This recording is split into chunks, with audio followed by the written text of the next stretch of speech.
host, Rob. Now, if you've done anything with Powertac in the past, you know that I'm the communications director for Powertac. We're doing something really, really cool today. At Powertac, we're kind of huge believers in the idea that as a customer, you should really have the availability to kind of talk to, people in that group, people that you're, voting with your money for, say, and basically saying, hey, I believe in your products. And, there's certain things that throughout the course of my life and the course of my career in law enforcement, my career outside of law enforcement, it's almost like people are on a pedestal or a shelf and you can't get in touch with them and talk to them. So with that in mind, we have one of those people that usually you wouldn't get to talk to unless you spent some money or you were in a certain line of work. So to tie in the bright ideas, the Powertac podcast, we're going to have somebody that's got some bright ideas of his own. And we're here with Todd Nielsen from Nielsen Training and Consultation. And Todd does something a little similar to what I used to do. Todd's trained thousands of students, tactical, firearms, law enforcement, flashlights, things that are really, really, really related to what we're doing here at Powertac. So without further ado, I'd like to introduce the inaugural guest for the Powertac podcast, Mr. Todd Nielsen. Todd, tell us about yourself. Hey, thanks for having me, man. First of all, that's awesome. I'm just a regular guy. Just don't look at me as anybody special. I'm just a regular guy. To give you a kind of a yeah. I get that every time I say that, people just laugh at me. They're like, "No, I look at myself as just a regular dude." Give you a very brief background on me. I did 25 years with the San Jose Police Department. I did narcotics. I did prostitution, fugitive apprehension, human trafficking, and all kinds of other special operations type stuff. Field training officer, all that fun stuff. It was awesome. It was a great career. But unfortunately, I was forced to retire due to an injury due to a number of injuries. So now I'm traveling the United States doing firearms and tactical training and being a serial entrepreneur, we'll call it. Okay. So that's kind of the brief background on me. Entrepreneur. We met at SHOT Show. Okay. So you mentioned and touched on a couple things there that talked a little bit about your background and force it myself, things of that nature. We also had kind of the same path because me with 4Pro, I was teaching a lot of students and I was doing the concealed carry stuff. And one of the things that I've seen in the flashlight industry is I thought that people didn't know how to use firearms.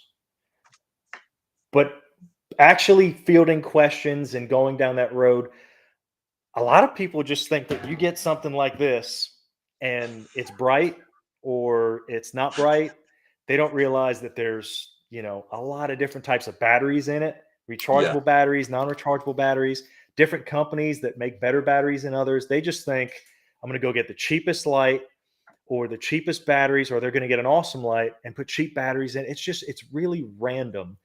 And I thought with all the teaching I did that, there was a pretty good curve in, guys that were higher speed, so to speak. But you and I have now found that the flashlight industry is a little different. There's a lot of smoke and mirrors, that you would say. Wouldn't you agree?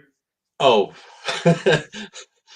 we could talk about the smoke and mirrors for probably a good 2 to 3 hours that I see. It's a lot of times I see solutions looking for problems, especially with flashlights. And it's just like, come on, guys, really? It's funny because I started in law enforcement in 1990. So I've been around the block for a little bit. Like a little while, a little salt in the game. If you had a 4-cell mag light, that was the flashlight of choice for law enforcement. And the old 4-cell D batteries. Yep. Or C, depending on if your agency cheaped out on you or not. Yeah, or how many use of force forms you had to do. Garbage. You couldn't find them anywhere. No, exactly. Because back then you couldn't order anything online. You had to actually go to a store and find it. But my department, they had a policy where we couldn't have metal flashlights. So all the flashlights that we trained with in the academy, we couldn't use. So we ended up having a completely different flashlight than what we were actually training in the academy. On. Yeah. You know, That so it's just doesn't sound like a liability at all. no. I mean, but back in the '90s, nobody even cared about liability. So you know, they just kind of washed it off as nothing. That's wild. So, You know, I heard a story once from another officer that was around in the 90s, and he told me that he had to go and buy a toy Tonka truck or a toy Hess truck, something along those lines, because it had the batteries that he needed. And he couldn't find any batteries in the stores, but he knew that truck. So he would go and look and knew that toy truck. It's just like, what level of ninja are you that you've memorized what toys you can buy for $20 at Toys R Us when they were still in business, just to get well, your batteries up and running for your flashlight?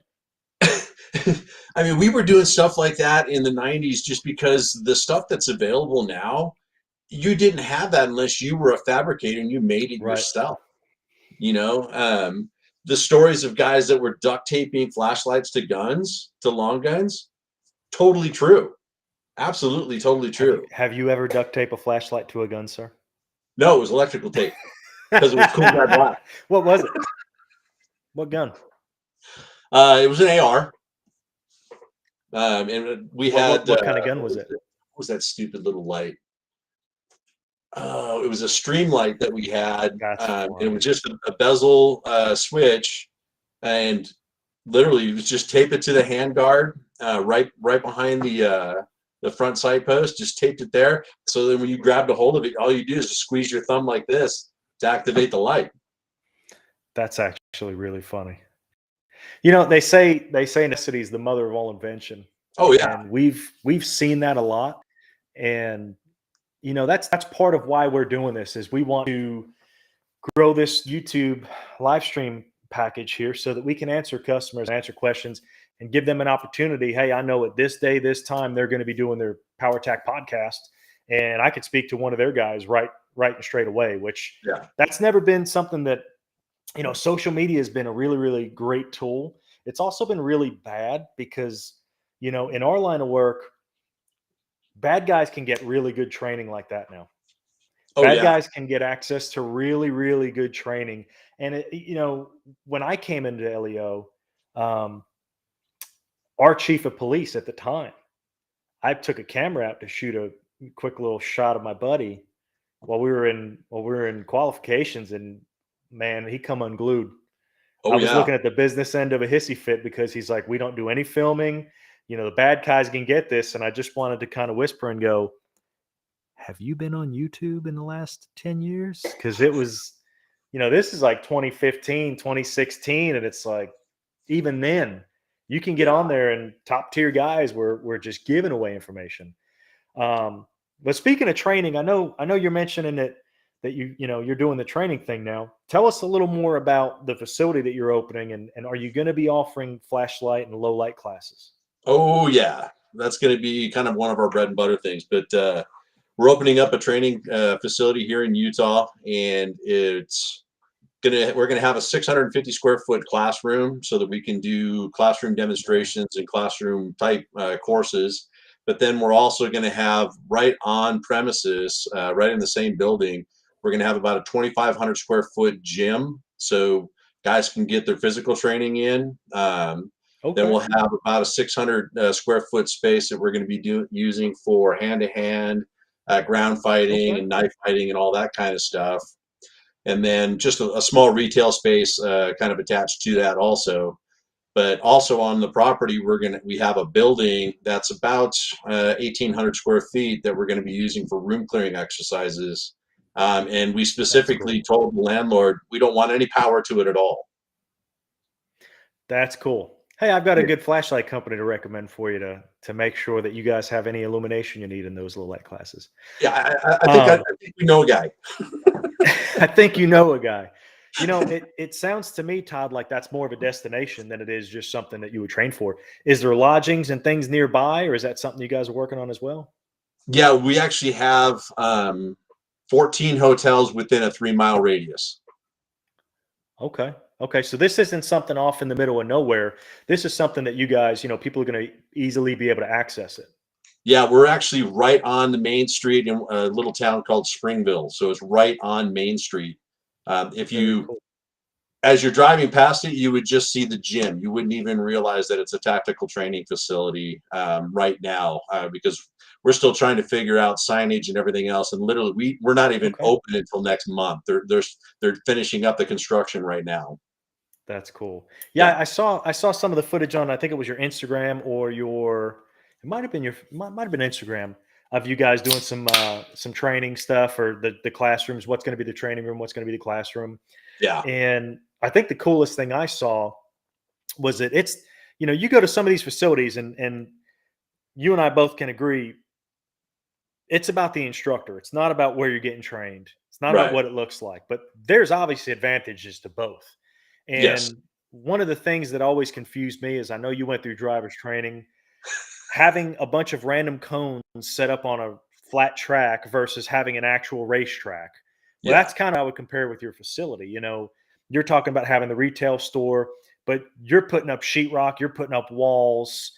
It's not going to be that you can see into the other room where there's a silhouette and you can tell when you go in that room, you're going to be able to engage something or have to engage something.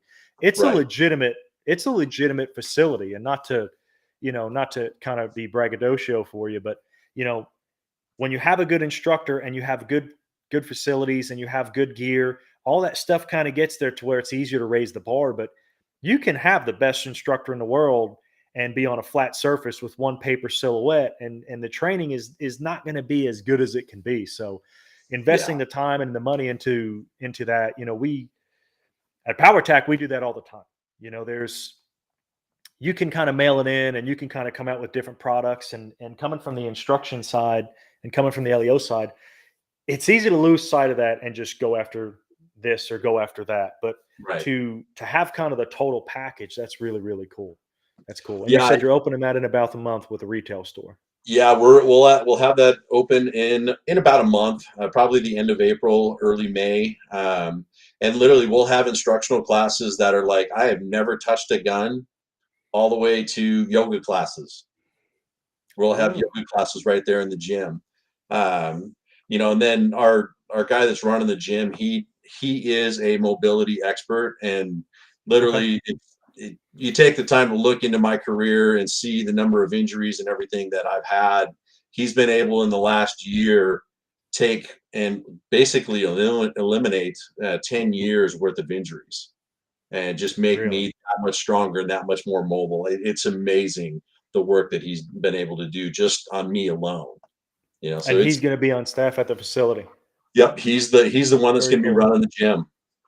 Very cool. Very cool. Well, that's a good plug, and that's a good segue for us. We talked about retail sales, and we've got a question in the chat here.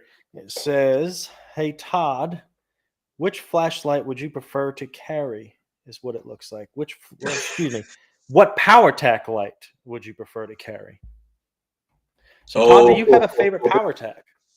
My favorite Powertac depends on what I'm wearing. To be honest with you, legit. Here, I'm going to pull it out of my pocket right now. There it is. Oh, that's a beauty. The E9. I actually have one on a traffic cone right now. Oh, look at that! Did you know we have traffic cones? No.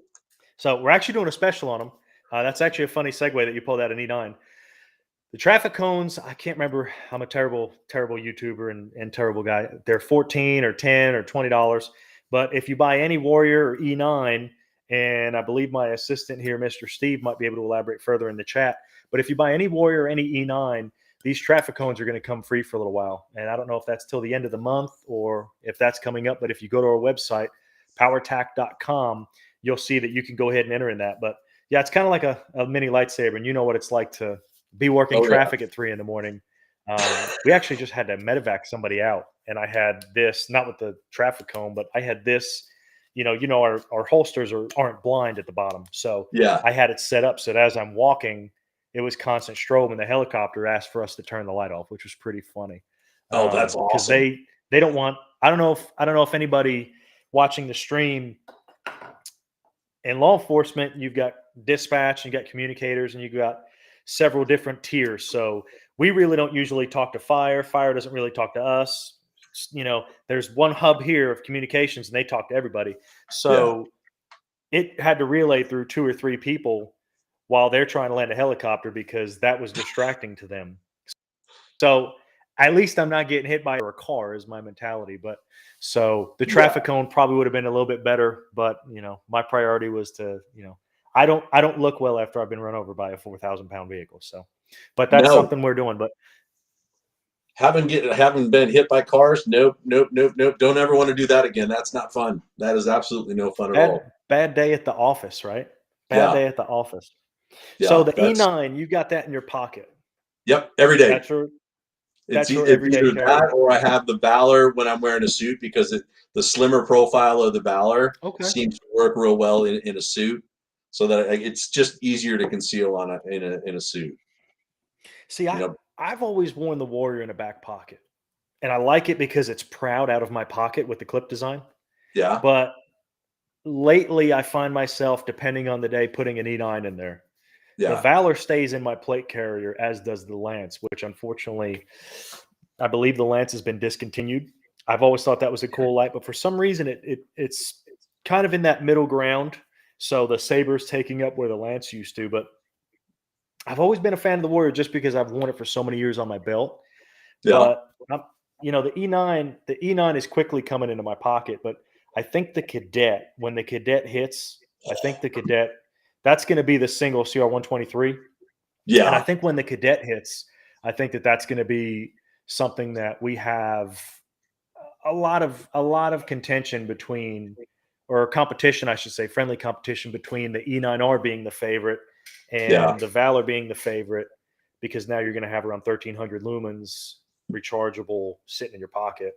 Yeah, and I'll tell you what, because like that 1,300 lumens, that's like my little sweet spot that I like for just about everything, because if you happen to rake it across a picture or a mirror or something when you're doing a building search, it's not going to totally blind you to the point where you're not going to be able to see, but it's still going to give you enough illumination to see stuff in shadows that are a little further away and that kind of stuff.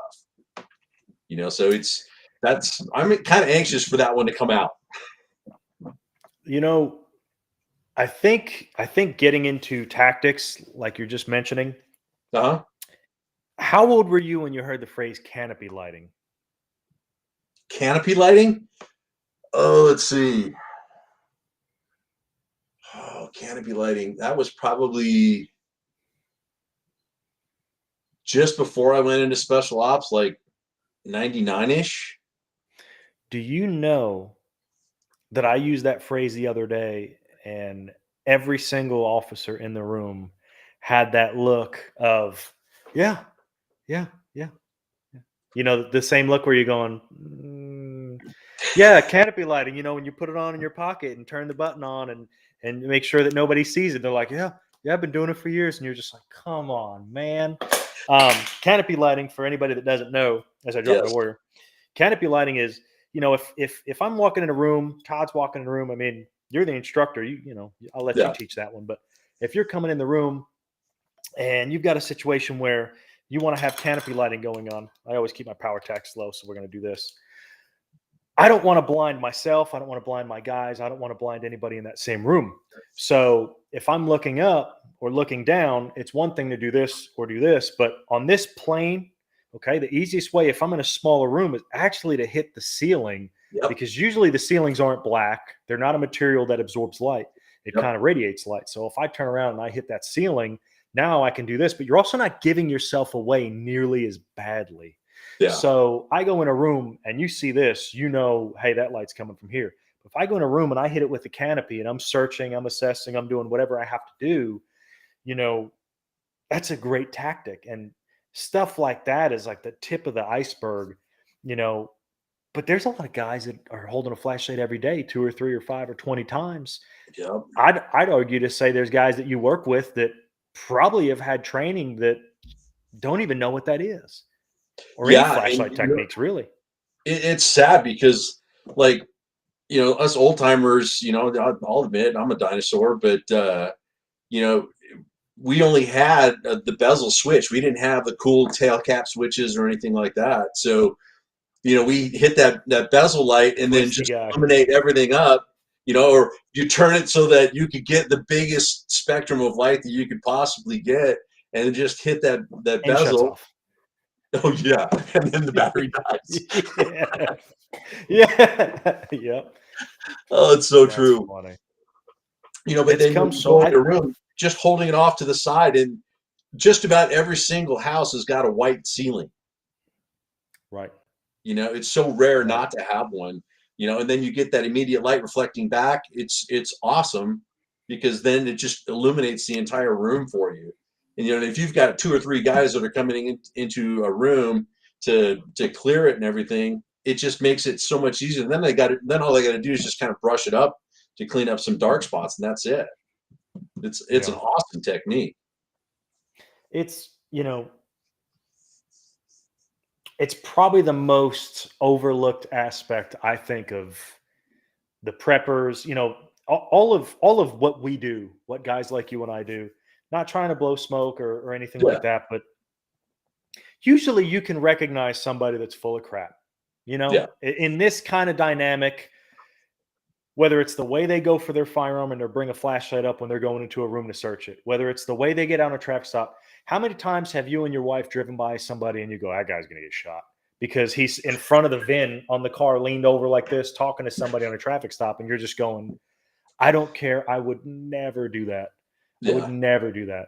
I have it's pretty bad when my wife points that stuff out to me. Right. So the other day, on my 5th approach on a traffic stop, I realized why the guy was so nervous. It wasn't related to drugs, but it was related to a firearm that he was hiding from me, and it was on his person. It was under his arm, and I can't talk more about it because it's a case that's pending. You know how that goes. But 5th approach, 5th time to the vehicle that this is how this happens. So in our line of work, this stuff's really important. But even as a civilian, okay. There's a show that Jackie and I have got into, and it's kind of one of those things where I think it's I Never Should Have Survived, or I Should Have Never Survived, and it's on Netflix. It's awesome. Yeah, it's guys in the woods and they're hunting bears. But none of them had really flashlights because it was bright out. Yeah. Well, of course, this dude falls, gets attacked by a bear. He's got his femoral artery literally exposed, like he's looking at it in his leg. All it would have taken for everyone, instead of 3 hours of screaming, is this. Yeah. That's all it would have taken. You know what I mean? But they have one on them. They have one flashlight. So they go, well, this is the flashlight I'm going to carry. Or that's the flashlight I'm going to carry. But there's so many options, nowadays, that you can go on our website. You can get 5 lights and still be under $100. Yeah. You can get 5 flashlights for less than $100 that have a lifetime warranty. Yep. And put one in every bag, every car. You can get for $200. You can get a really great everyday carry light. Yes. And have 3 or 4 or even 5 spares. Yeah. For something else, just to have in your bag. But I feel like flashlights in what we do to kind of bring the conversation back. Flashlights are probably the most overlooked element of the tactical crowd. I've seen guys that buy $3,000 1911s, 2011s, and they've got a really, really cheap weapon light on it. Or guys that don't even have one. Right. Guys that have super high-end rifles, ACOGs, Trijicons, Reaper thermal on it, and they've got like a, 1999 markdown light that was $39 originally, and I'm just, but to your credit and my credit, we also don't always get the best equipment. No. It's about budgets. It's about, so guys will see some agency running it and be like, wow, if it's good enough for the police or it's good enough for this or that, it's probably good enough for me. Yeah, well, let's just put it this way. Once I got onto the special operations teams and all that stuff, I bought my own body armor. I bought my own mag pouches. I bought my own magazines. I bought my own plates. I bought my own helmet. I bought my own suspension for my helmet. Literally, my entire kit. When I left, I had to turn in 1 pair of handcuffs. That's all I had to turn in when I left, because everything else I bought for myself. Because the stuff that we were issued was just garbage. Well, it's not garbage. It'll do the job, but it's not going to enhance your performance. And that's the reality, especially with modern with modern guys that are doing entries and just modern law enforcement and modern military and everything. The stuff that they're doing nowadays, the equipment has to move with their body and it has to accentuate their body. Yeah. And if it doesn't, it's actually going to be a hindrance and slow them down. When you're putting 45, 50 pounds of gear on an operator, they could be like super in shape and everything else. You're going to gas them out even faster than what they would be without their kit on. So it's just another reality of, hey, this is why your equipment needs to be the top performing stuff that you can possibly get. And and I'm sure you see it all the time.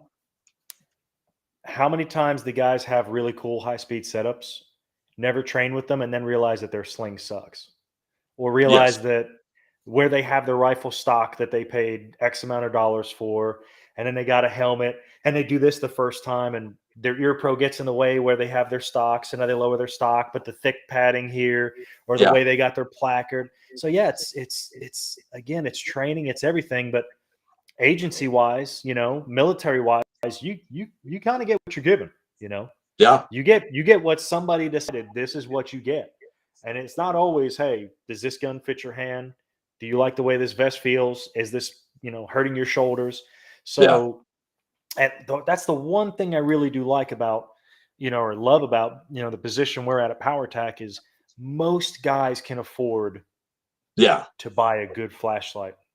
And even, I believe in Powertac. I love the brand. The reason I got involved with the guys at Powertac and where I am today is I believed in their product for 2-3 years, 4 years. Yeah. And they actually, we reached out to me and, kind of had a conversation about, so why do you believe in Powertac? One thing led to another. But, I've got several stories where legitimately one of these possibly saved my life. Oh, yeah. And you talked about, how the stuff that agencies, it's not necessarily cheap, but sometimes they do go with the cheaper alternative. Right. And you mentioned helmets. You mentioned all these things that guys are buying and guys are wearing. The one line that, the gentleman at Powertac, when he first spoke to me, was, in my video, I stated, is $150 worth your life? And a lot of people, it sounds crazy. Yeah. But you'll buy a $20, $30, $50 flashlight, and it's either, you're not informed enough to know that that's a cheap flashlight. Right. It's not an expensive light. Yeah, because you're going to run into circuitry issues. You're going to run into battery issues. You're going to run into, even though people say LEDs never burn out, now that's crap. I've seen it happen. They burn out. They do burn out. There's, there's always, it's mechanical. Yeah. And obviously we don't want to stick it to the customer. And that's partly why we have the lifetime warranty we have. But $150, 9 times out of 10, you can always poke to something that person who buys a cheap flashlight, they've spent way more money than I would have spent on something. Right. But I'll use this flashlight 50,000 times more than my handgun in a year. Yeah. Absolutely. 100,000 times more than my handgun in a year. Yeah. But they'll have a 2011 or something super high speed, and they'll have, a $20 flashlight from wish.com or something crazy. Yeah. But that being said, I think it's a great opportunity. I'm going to do a discount code during the video, and we're going to do 50% off to the first 10 people that use our discount code. Okay. And I actually have to get the discount code because my silly butt didn't remember the discount code. And I want to make certain that the discount code that I tell you guys is true, which it is. It's the one I thought it was. If you type in LIVE50, LIVE50 on the Powertac website, the first 10 people watching this stream are going to get 50% off of a Powertac. That's the first 10 people. Okay. So that being said, and we'll circle back to that in a few moments in case for some reason that didn't happen. I'm going to filter that speech that I just gave back to you, Todd. Okay. You're the CEO of Nielsen Training. Okay. Uh-huh. When I was doing firearms classes, I was never the cheapest guy. 4 Oh Pro no. was never the cheapest. But I used to always tell people most of the time, not all the time, but most of the time, you do get what you pay for. Yeah. Sometimes you pay for pedigrees, but Yeah. sometimes you pay for name or reputation. But in the firearms community, it's very easy for guys at our level to recognize, I don't know about that guy. But Yeah. if you're new to the sport, if you're new to the idea or the industry, it's very difficult to understand that. I'll give you an example. There was a really, really reputable training company near me, Mhm. and an older gentleman came to me to learn how to shoot a red dot. And he spent, I want to say it was $750 for a rifle class. It was a 3-day Okay. rifle class. And it was a For a reputable 3-day? company for a 3-day, reputable company, fairly That's good priced, yeah. really, really good price. He spent 1/5 of that, we'll say. He came to see me before the class. He wanted to make sure that all of his gear was great, Right. which you and I both know most people would never do that. Yeah. So after his primary rifle failed as we were setting it up, which he had spent $2,500 on and never shot, Yeah. which again, bring a known good rifle, bring a known good handgun. But as his brand new $2,500 rifle failed, he brings out his secondary, and every now and again it would have a failure to extract. Yeah. So we actually, as I'm supposed to spend a half hour doing just showing him how to zero in his red dot because he's a newer shooter. Okay. Right. Very smart man. I want to say he was a nurse anesthetist or a radiologist. Very intelligent, not an idiot, just Right. smart enough to go, I don't know this. I'm going to go to a professional.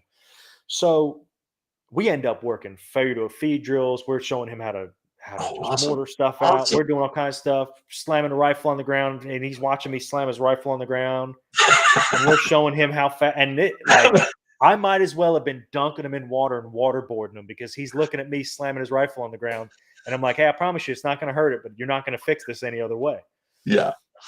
So fast forward to him trying to slam the rifle on the ground, and he's trying to get this thing to come out of battery because the case is basically I want to say that they did not throat the chamber correctly, or the chamber wasn't spaced, Oh. the head spacing wasn't correct.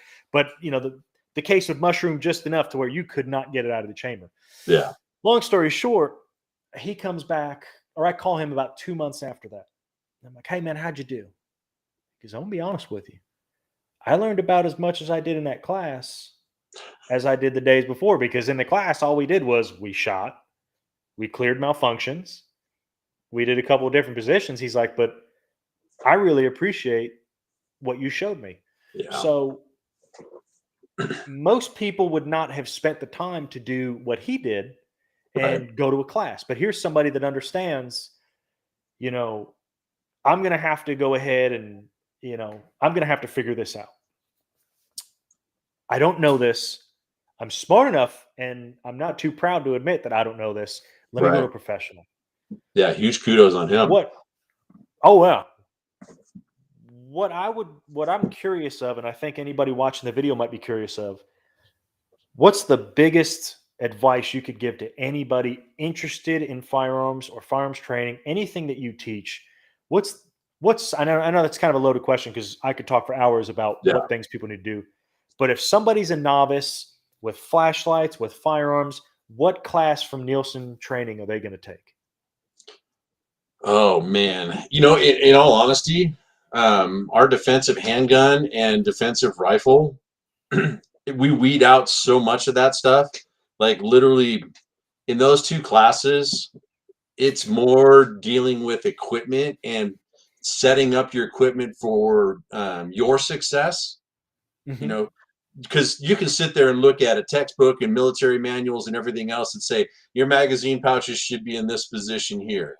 Well, it might be better to put it centerline for you. Right. It may be better for you to put it off to one side, depending on how your body is, what kind of injuries you have, or what your mobility is. So getting and working through just understanding how your equipment works and how it performs, That's huge. Once you get past that, then pretty much everything is advanced classes, as everybody says. Although I've had people take my defensive handgun class and like, wow, that was a super advanced class. And I kind of laugh and chuckle to them. I go, that's my entry level class. But it is to them, to their Yeah. point. Yeah.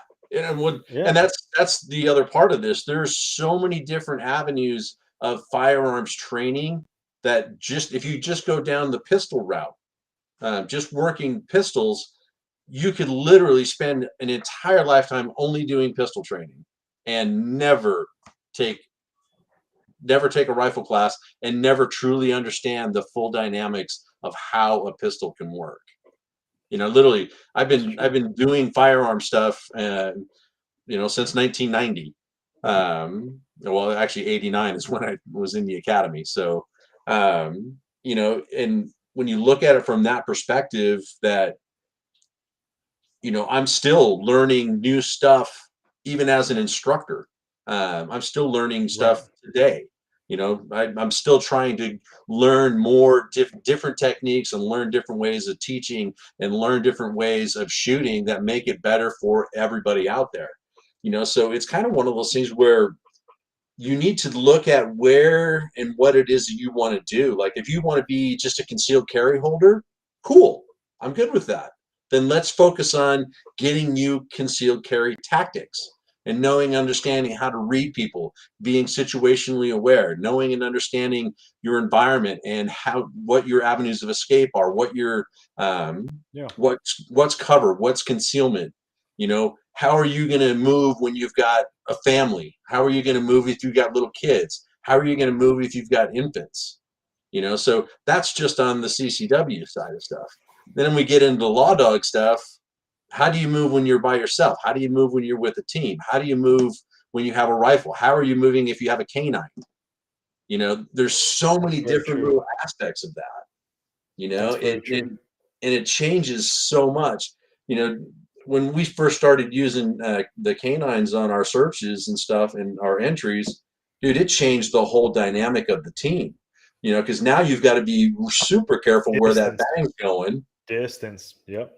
Yeah, and is the dog a rabbit? Does it like as soon as it catches a scent, it's going right after the scent? Or is it going to stay in one room and then wait for you to get into the room and then move on to the next room? How does that dog work? So that changes the dog vocal? Yeah. Is it going to bark and bark and bark, or is it going to just missile into that room and not say a word? Yeah. Yeah. We had one dog, literally, he was just the missile. As soon as he was on scent, poof, he was gone. And then we had to go find him because unless you heard the dude screaming, you're not going to find him. That's actually a good point. That's a really good point. I'm going to jump onto some chat questions we've got here real quick, and then I want to get back to your concerned citizen. I don't know if that's the phrase you use, but I want to talk about the concerned citizen. Okay. So the warrior is durable, Mr. Dan. I appreciate that. That's SPG1 Tactical. Great book. You need to plug your book. Dan actually is one of the writers or co-writers of a really, really good book. The number 6 comes to mind. I think you know what I'm talking about. I was issued an old school K-pot for my duty helmet. That's Captain Sark. God almighty, that is terrible. That was my first one too. So J. Edgar Layton says, love you guys and your products. Thanks for knowledge. Thank you, J. Edgar. We appreciate you. Thanks, man. Steve Meitzler, even some of the $70 flashlights aren't those good enough or are not good enough to trust your life with. That is absolutely true. Sometimes you do not get what you pay for. Everything can fail. I'm not saying that Powertacs are impervious to failure, but our failure rate is really, really, really low. I hate doing commercials, but everything that we do, if you look at the soldering, if you look at the springs we use, everything that we do is purpose built that way. And there's a reason, there's a method to the madness. Yes, everything can fail, but good Lord, some $70 lights I would never trust. I wouldn't trust my friend's life that I'm not too, I shouldn't say my friend. I wouldn't trust an enemy's life with a $70 flashlight.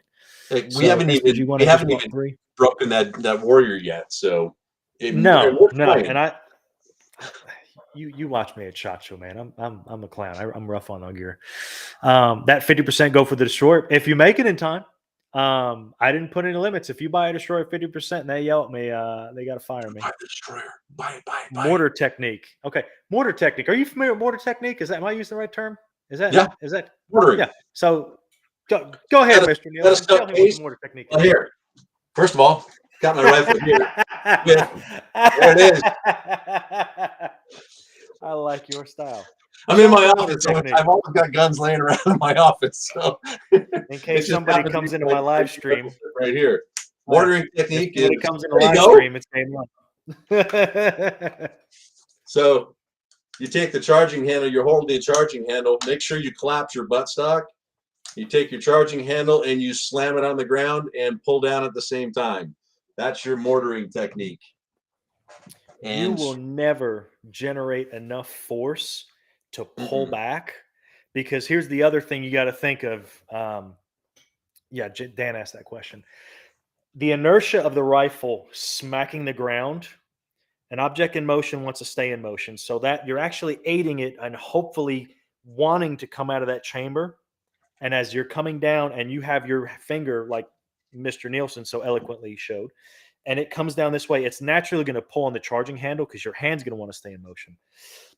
Excuse me. So the combination of the rifle hitting the ground, it gives a vibration, it jars that chamber, jars that bullet. Hopefully that bullet comes out. That's in a really bad stuck round or stuck chamber, failure to extract.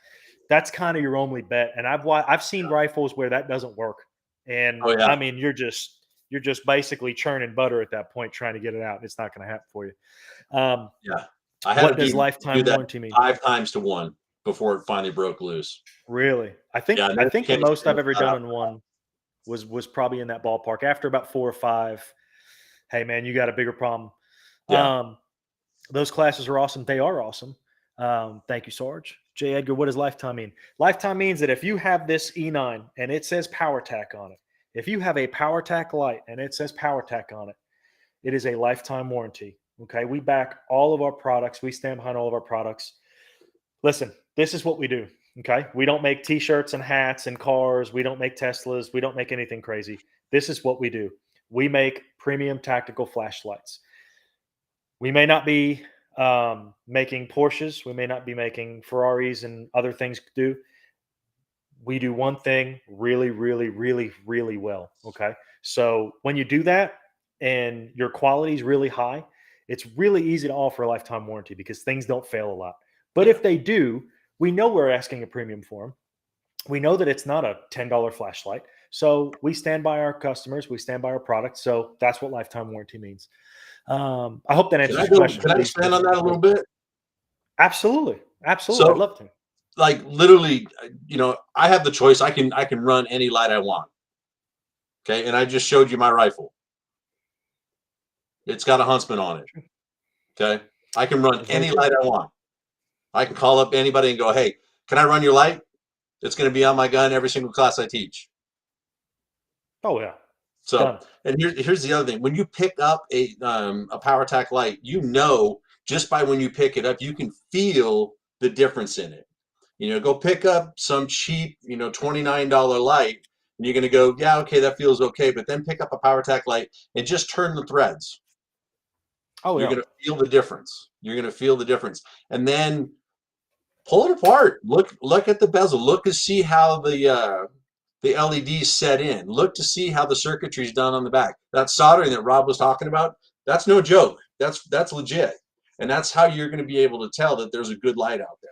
And when I got my first one and looking at it, I'm like, oh, yeah, this is worth every single freaking penny and then some. Say again? The sad thing, I appreciate that, Todd. The sad thing is most people,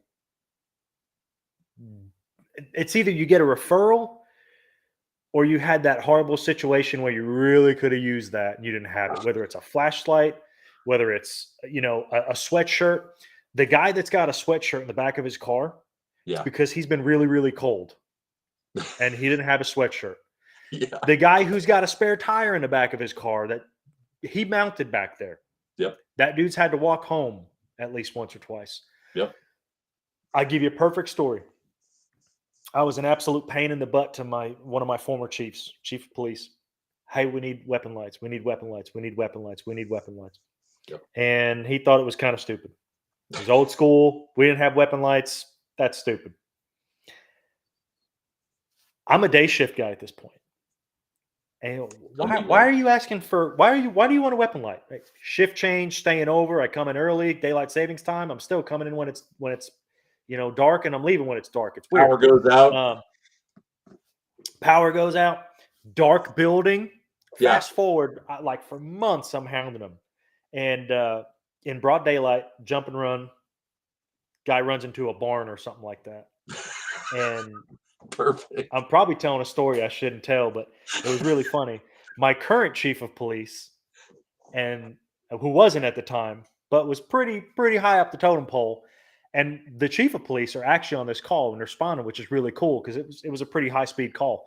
I heard the story, and all I could think of is like a Charlie's Angel moment where one's kind of up against the wall and the other's up against the wall, or like a double dragon, because I got called in the office. I'm cutting the story segue. I got called in the office, and my former chief blessed me up and down for about 5 minutes, and I have no idea why. You know what it's like to get that chatter on the radio, hey, you need to come to the police department. Yeah. It's good or bad. It's good or bad. That's it.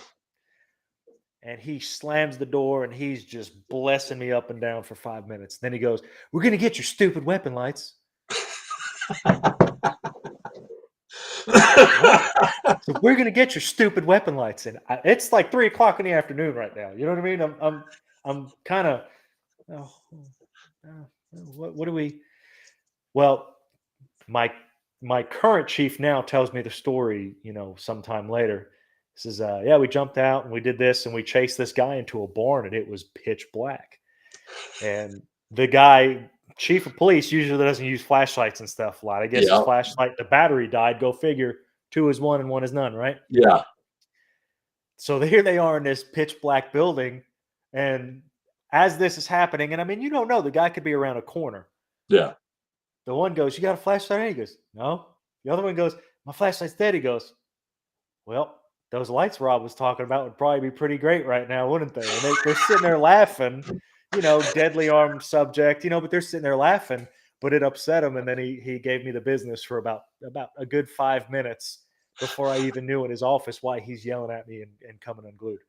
But I tell you this, you carry the E9R. Yep. Just because I have one on my rifle doesn't mean that I think I have a light on me. I always keep each system as its own system. If I've got a backpack, that backpack needs to have a light in it. If I've got a sling bag, that's got to have its own light in it, because I know I'm going to have one in my pocket. Yeah. But I might have to hand that to somebody. I might be out there with somebody and we're pushing something and, hey man, I don't have a light. Here you go. Here's, and now I'm using my rifle light, or I'm using a spare or backup I've got on me. So, which is pretty cool. My coworkers all ordered some off of Todd's recommendation. Your coworkers are smart people. Yes. I would buy a Powertac car. I would buy a Powertac car. Our engineers are very, very intelligent. Don't trust someone else's $70 light. The Powertac M5 is as high speed. James Yeager's using it and is in Ukraine right now. James Yeager is in Ukraine. Yes, he is using Powertac products. And my heart goes out to him and his family. And I hope James come home safe. I know the type of guy James is. And the phrase putting foot to butt comes to mind. I don't think we'll have any issues there, but that's a very puts you in the mindset of, was it Patrick Tillman? Yeah. Patrick Tillman, the one who had an NFL contract, $multi-million, and became a Green Beret. Yeah. Yep. I see the Guardsman and out of stock. Who I'm going to say who cars. Who cars? The Guardsman, if it is out of stock, it will not be out of stock for long. The Guardsman has been really, really, really popular since the day. The Guardsman, has been really, really, really popular since the day it came out. And I'm going to correct myself. You can trust yourself to a $70 flashlight, but I would make sure that it is an M5 from Powertac or something comparable. There are other lights out there that are not comparable in the $70 price range. I wanted to get it with the 50% off. I'll tell you what, Hukars, go ahead and shoot me an email. My email is rob@powertac.com. Shoot me an email and I will go ahead and get you one of those. If the 50% off coupon, when those come in, I'm going to go ahead and I'm going to take care of you on a Powertac Guardsman. I want to know what you want the Guardsman for, though. You're going to have to shoot another comment in our chat here. You're going to tell me why you want the Guardsman. I want to know too. This would be interesting. Yeah, I want to know why out of the entire Powertac line, you specifically want the Guardsman. And then I'm going to take care of you because that's the whole point of this. The whole point of this is I want to interact with customers. I want to talk to people. Thank you, Sarge. I didn't know if he was a Green Beret Ranger. I believe he did actually have a tab. He was a battalion guy. I think he was actually active duty. I don't think he just went to Ranger school. But Hukars, go ahead and tell me. I'm very, very curious in the chat here. To get back to the chat for a moment, Dan, the 6 bullets you can't leave home without. And I just used the 50% off for the Patrolman LE10X. That is a great light. That is a great, great, great light. Yeah, that is a good one. That book that he's talking about, the 6 bullets you can't leave home without, it's actually, he's another instructor, good guy, another believer in Powertac, go figure. Great instructor. He's got his own thing going. I don't know if he's still in the chat here, but Dan's got a couple of them that he uses and he watches out for to go on sale or these kinds of things. But Dan's got a book that he was one of the writers on called The 6 Bullets You Can't Leave Home Without. I believe it's available on Amazon. And he recommends some things in the book and other guys recommend other things in the book. But the main thing is most people, you go on, these pages, and I know you've seen it before, everyday carry or pocket dump. Yeah. I always have a flashlight. I always have a firearm. Yep. My thing is I always tell people to bring a shemagh, and people are like, what? Water filtration, warmth, concealment, or concealment. Technically, it can be a form of cover if you're covering with. If it gets hot, if it gets cold, you can use it to carry stuff. I mean, there's a million things, but most people aren't going to carry shemagh. But I always kind of throw that one. That's my one that I always know most people aren't going to have. Yeah. Or a bandana, just something different, something you could store food in instead of holding it in your pocket. Just weird stuff. What's one thing that you wouldn't leave the house with besides a Powertac flashlight, Todd? A knife. I always have at least one knife on me. Most of the time it's 2. Fixed blade or folder? Depends on the day. Okay.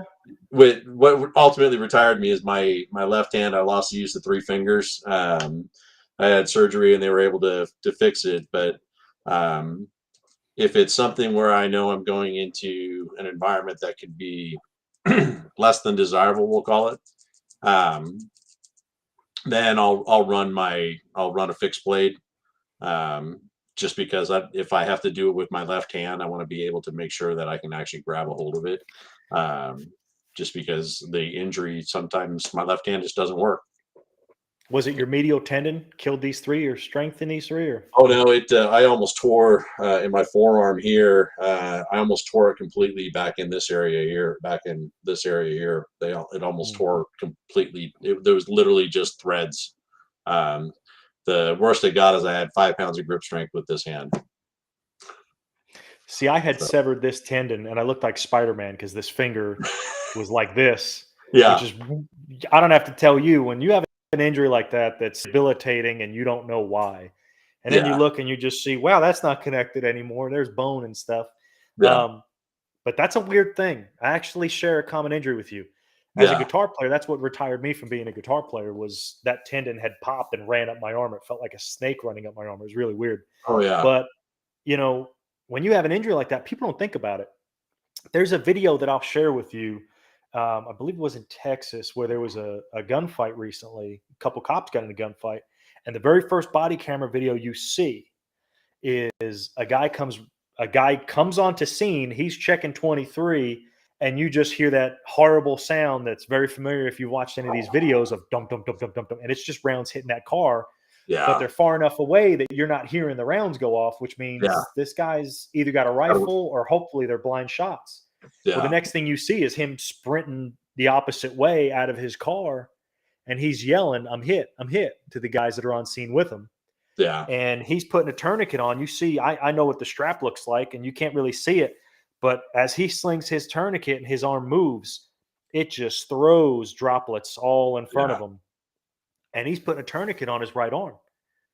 Well, when I was teaching, I want to say the numbers that I found were that 87.9% of the world's shooters are right-handed, but in the 94, 95th percentile of people are right-handed. So this guy just basically lost, I would say, about 90% of his ability to Yeah. take that guy out, because you and I both know most people don't train with their left hand. And if they do, I don't care who they are. They're nowhere near as good as they are with the right hand if they're a right-handed shooter. No. Well, and it's funny because like one of the things that that I did when I was in our training unit recovering from my knee injury, the I came up with our low light program and I taught it both right and left handed. And I told the guys, hey, look, you need to know and understand how to do this both right and left handed, because if you ever get injured, you're going to have to do all this with your right hand, or you're going to have to Yeah. do this with your left hand. And literally, I have a class now on my manipulations classes where I teach everything left-handed and everything right-handed, and I make the students fix double feeds single-handed with just their left hand.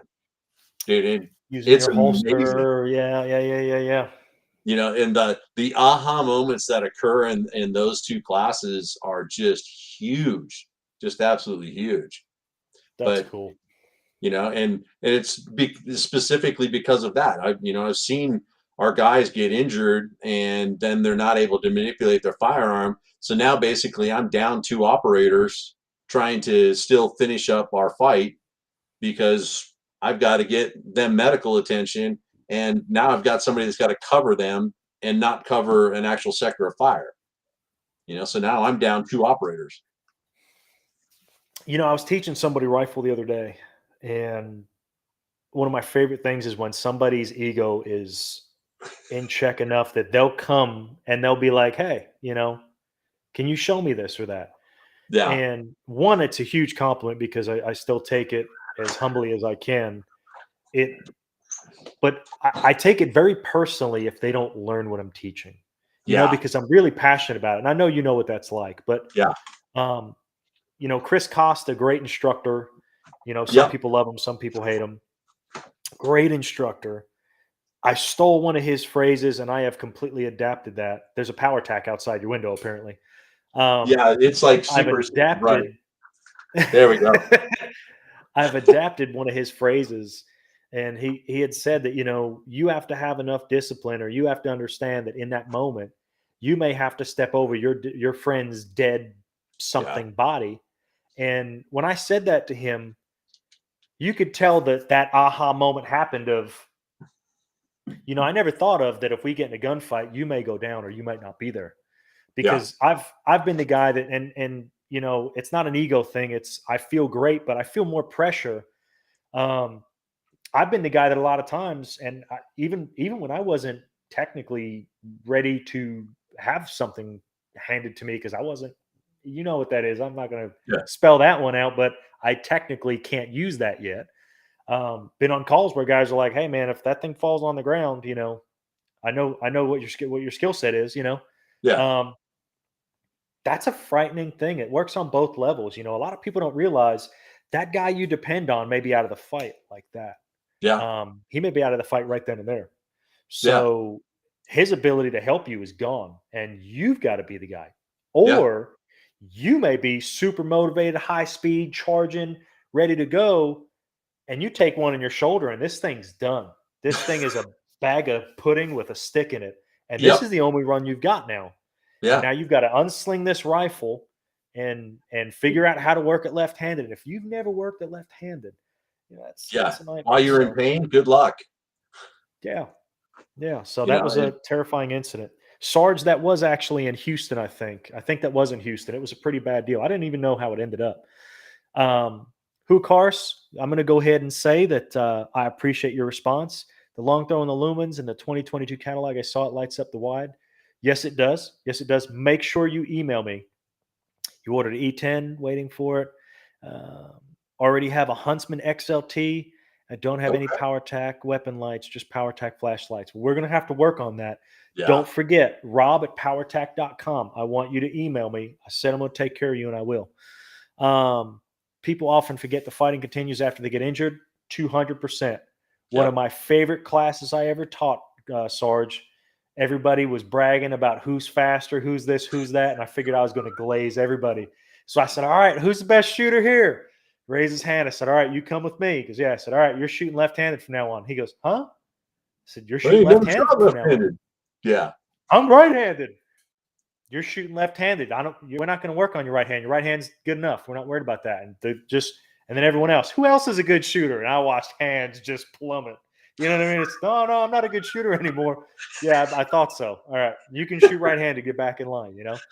But I digress. So as far as what we're talking about, we're gonna wrap it up soon here because I'll talk to you forever, Todd. I love this. One of the best things to happen, I want to say, for the tactical community was several years ago. Lucas Botkin was nobody. Mm-hmm. That's T-Rex Arms. I don't know if you're familiar with him. He was just a skinny kid that wasn't a cop, wasn't military. Yep. And you mentioned it a little earlier, but in a strange turn of events, I was talking. You've got this level, and you mentioned concerned citizen stuff. I don't think that was the way you stated it, but that's how he phrases it, and that's how I phrased it. Yeah. 5 or 6 or 7 or 10 years ago, he's been one of the biggest advocates that civilians should have one of those or could have one of those. But he's a skinny kid now, Sarge, but he's a demon. He's got cheat codes. So he used to get a lot of grief, and a lot of people used to make fun of him, rip him on YouTube, Instagram, all that stuff. Oh, it's ridiculous. And sure, he's got a guy running around with a camera, but he's probably trained more people than you and I ever will just by sharing freely and posting all these videos. And now he shows plate carriers. He's got this, he's got that. And he's also a huge advocate as a civilian, saying, hey, you should always have a flashlight on you. You should always have a firearm on you. You should always have a spare. You should always have a plate carrier. But to his credit, probably one of the 1% of concerned citizens that gets it. Just gets it. Never had this training, never been in those situations, but knows they could happen. And I'd rather train for 10 or 20 or 30, 40, 50 years and never have to use my skill set. Yep. But the one time you have to use it, again, was all that training worth your life? So, in my opinion, a Powertac flashlight should be in every vehicle, should be in every person's backpack, in their pocket. And you know what? If for some reason we can't convince you on a Powertac flashlight, I challenge you to tell me why. I want to know. I want you to have a flashlight. I'd really like it if it's a Powertac because I believe in the Powertac products. Obviously you do, but our biggest thing is we're kind of, people look at the price and they go, they're kind of, well, it's not a $5 or $6 or $10 light.